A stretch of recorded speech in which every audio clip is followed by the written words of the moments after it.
Well, joining me now is Franco Ordonez, White House correspondent for McClatchy newspapers. Franco, what are you going to be looking for in this visit with President Trump in Las Vegas? I'd just like to echo some of the things that Vlad said, about the comforter-in-chief role that the president has in moments of this. There will be a very close eye to see whether President Donald Trump can do that role. There are a lot of questions. We spoke this week with several members of the Bush administration, former members of the administration who were there during 9/11 and who helped Bush kind of be that comforter role, kind of wrap his arms around America in such a critical moment.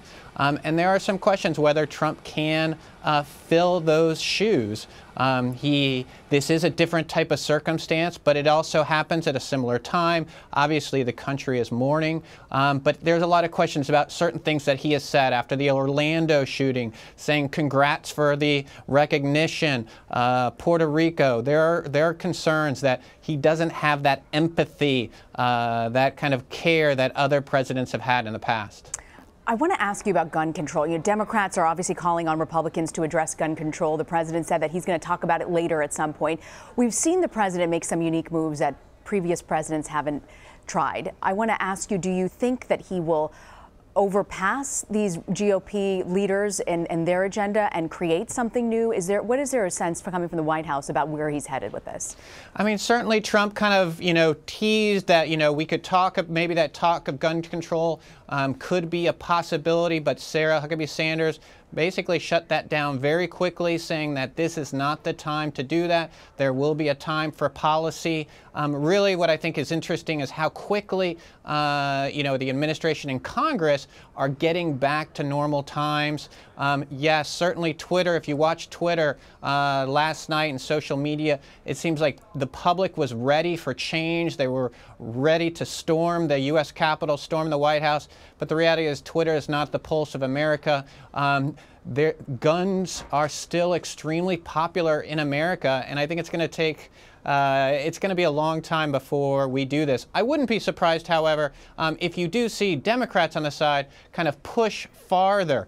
We've seen the Democrats push farther to the left on other issues, Medicaid, minimum wage. This could be another issue that Democrats push farther to the left on, and that would be interesting if that happens. Franco, I want to ask you about something I thought was kind of unusual this morning. Secretary of State Rex Tillerson, he's been trying to put to bed the tension between him and the president.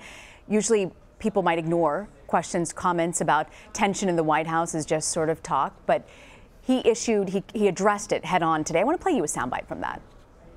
The Vice President has never had to persuade me to remain as Secretary of State because I have never considered leaving this post. I value the friendship and the counsel of the Vice President, and I admire his leadership within President Trump's administration to address the many important agendas of President Trump, both from a foreign policy perspective and a domestic objective. Let me tell you what I've learned about this president, whom I did not know before taking this office. He loves his country. He puts Americans and America first. He's smart.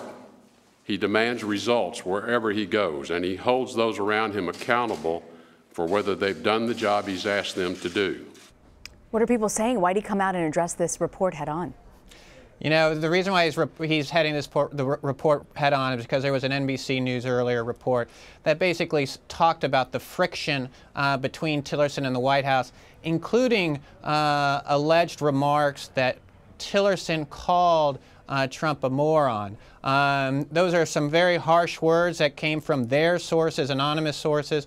And Tillerson wanted to come out immediately and dispute some of those remarks. He did not specifically dispute, that language that he supposedly called Trump a moron, but he did want to get on record that he was not considering leaving the administration, as many have speculated that he wants out, and that we remember a couple months ago he took that vacation for a week during heated discussions about Venezuela and North Korea.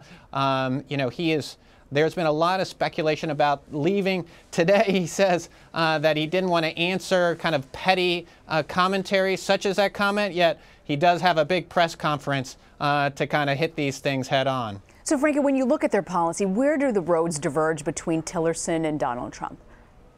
You know, I think a lot of this seems to be, you know, this could be a question of style. It could be a question of policy. You know, Trump has pushed hard against members of his cabinet. Tillerson has, you know, kind of a more of a behind-the-scenes kind of style that he's tried to stick with. But a lot of this seems to, you have to remember that, you know, his power and his authority has been diminished over the time. Jared Kushner has been taking a lot more of a diplomatic role. Nikki Haley has been a lot more active on foreign policy. And there's been a lot of questions, well, what place does Tillerson have? And it seems like he's struggled to kind of make his mark, make his lane for himself.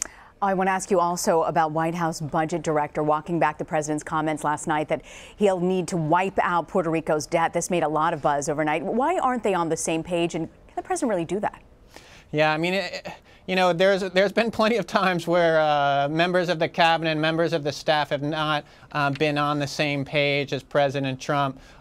President Trump made comments about bailing out Puerto Rico, something that people would love for it to happen, but that obviously is something that Republicans have been opposed to, reluctant to do.